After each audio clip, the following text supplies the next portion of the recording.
Good morning, student. We are doing history of 11th standard, theme second, writing and city life. We are on page number 36, and today we will read urbanization in southern Mesopotamia, temples and king. Southern Mesopotamia में तो दक्षिणी जो Mesopotamia था उसका शहरीकरण और वहाँ के टेम्पल्स और किंग्स के बारे में हम पढ़ेंगे. B continue.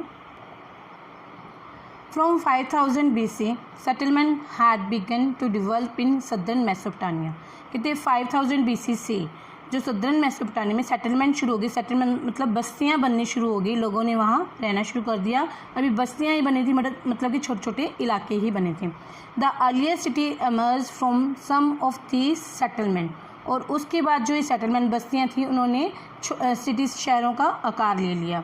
These were of various kind. ये कई तरह की थी, मतलब जो सेटलमेंट थी कई तरह की थी. Those that gradually develop around temples.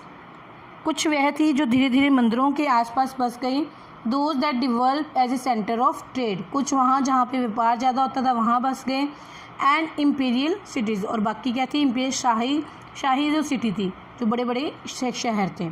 In the it is cities of the first two kinds that we will discuss here. यहाँ हम दो तरह की सिटी, पहली दो सिटीज़ के बारे में हम डिस्कस करेंगे. पहली जो एक मंदिरों के आसपास बस गई थी और दूसरे जहाँ पे व्यापार था. मतलब इन दो शहरों के बारे में हम पढ़ेंगे.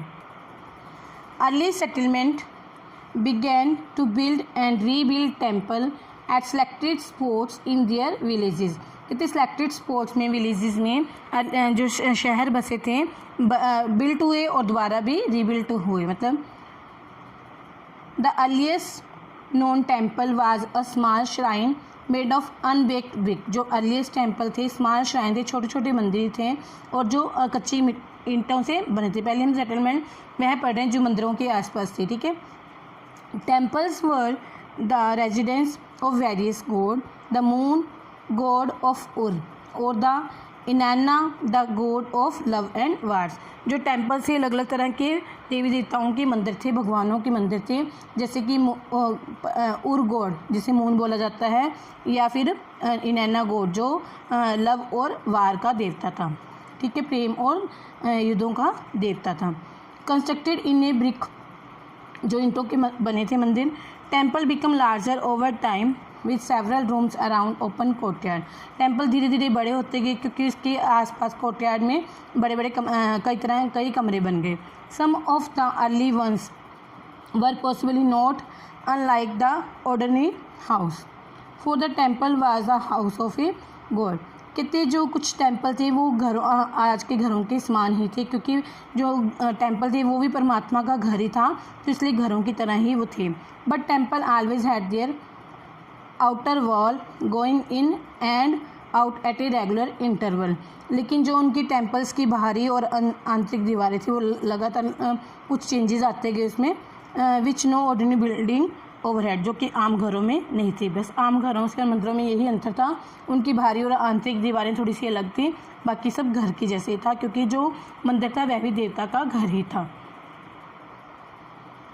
The God was focus of worship. अब परमात्मा की वर्शिप की जाती. गॉड क्या था? पूजा का केंद्र बिंदु था. टू हिम और her people brought grain curd and fish. और अब परमात्मा की पूजा करने के लिए, चाहे वो देवता था या देवी थी, हिम और मतलब देवता या देवी, लोग उसे ग्रेन कर्ड और फिश ये चढ़ावा चढ़ाते थे. The God was also the theoretical owner of agriculture field, the fisheries and the hertz of the local community. कहते जो गॉड था थियोरेटिकल ओनर बन गया, मतलब सिद्धांतिक ओनर था किसका? एग्रीकल्चर, खेती बाड़ी का, मतलब जहाँ पे कृषि होती है उन खेतों का. फिशरी जहाँ मछलियाँ पाई जाती हैं मत्स्य क्षेत्रों का. And the hertz of local community, मतलब इनका वो गॉड जो थियोरेटिकल ओनर था. In time the processing of produce In time, processing of produce, for example, oil pressing, grain grinding, spinning and weaving. Of woollen cloth was also done in the temple. और इस तरह से धीरे धीरे मंदिरों में पहले देव देवताओं की तो पूजा होती थी, उसके साथ साथ ये काम भी शुरू हो गए, जैसे तेल निकालना, ग्रेन्स को ग्रिंड करना मतलब दाने निकालना, स्पिनिंग करना या फिर वीविंग कपड़े बुनना, मतलब इस तरह का काम शुरू हो गया वहाँ पर। Organiser of production at A level above the house hold, employer of merchant and keeper of written record of the distribution and allotment of grain, plough, animal, bread, beer, fish, etc. The temple gradually developed its activity and become the main urban institution. इधर temples में धीरे धीरे काम होना शुरू हो गया, इतने ही लोगों ने रिकॉर्ड कर रखना शुरू कर दिया। पीछे भी हमने पढ़ा था कि टेम्पल्स लेन देन के कार्य में काम आते थे, मतलब जो भी कोई हिसाब किताब रखना है, कोई मर्चेंट व्यापारी वहाँ से कोई काम कर रहा है वहाँ, और धीरे धीरे जैसे कि वहाँ पर ब्रेड, बियर, फिश, मतलब इस तरह के ये सारे काम वहाँ पर टेम्पल में होने शुरू हो गए। तो टेम्पल धीरे धीरे क्या हो गया, मेन अर्बन इंस्टीट्यूशन बन गया, शहर का मेन इंस्टीट्यूशन बन गया। But there was also another factor on this scene, लेकिन इसके अलावा भी इस व्यवस्था में दूसरे कारक भी थे, जैसे हमने आगे बढ़ा ट्रेड वाला था, ट्रेड के आसपास लोगों ने बसना शुरू किया और इम्पीरियल सिटीज़ भी थी। नेक्स्ट क्या है, इन स्पाइट, अभी हमने मंदिरों के बारे में पढ़ा, हम खेती बाड़ी के बारे में पढ़ रहे हैं। In spite of natural fertility agriculture was subject to hazards. कहते नेचुरल फर्टिलिटी मतलब प्राकृतिक उपजाऊपन होने के बावजूद भी धरती पर मतलब खेती बाड़ी में कुछ संकट का सामना करना पड़ता था। The natural outlet channels of the फ्रात would have too much water one year and flood the crops and sometime they would change the course altogether। अब मेसोपोटामिया में हमने क्या पढ़ा, दो नदियाँ थी, फ्रात एंड टिग्रिस। कहते कई बार क्या होता था, जो आउटलेट चैनल ऑफ फ्रात के जो चैनल से नदियाँ उनकी धाराएँ थी, उनमें कई बार पानी ज़्यादा आता था, फ्लड आ जाता था, या फिर समटाइम क्या होता, उसकी धाराएँ अपना कोर्स बदल देती थी, मतलब अपना कोर्स, अपना रास्ता चेंज कर दी, जहाँ से मान लो ऐसे जा रही है तो वो ऐसे जाने लग जाती थी। तो कोर्स बदलने के कारण जहाँ जिस खेतों में पानी चाहिए था तो वहाँ पे पानी नहीं जाता था। As the archaeological record shows village were periodically relocated in Mesopotamia history. इसी कारण नदियों के पानी की कभी बाढ़ आती है, कभी पानी आता ही नहीं खेतों में, इसी कारण के गांव द्वारा रीलोकेटेड, गांव द्वारा बनते और ख़त्म हो जाते, मतलब अगर बाढ़ें आएगी तो गांव ऐसे ढह जाते थे, कच्ची ईंटों के बने सारे ढह जाते, ख़त्म हो जाते थे, फिर दोबारा बनते थे। There were man made problem as well, और इसके साथ मनुष्य की भी प्रॉब्लम थी।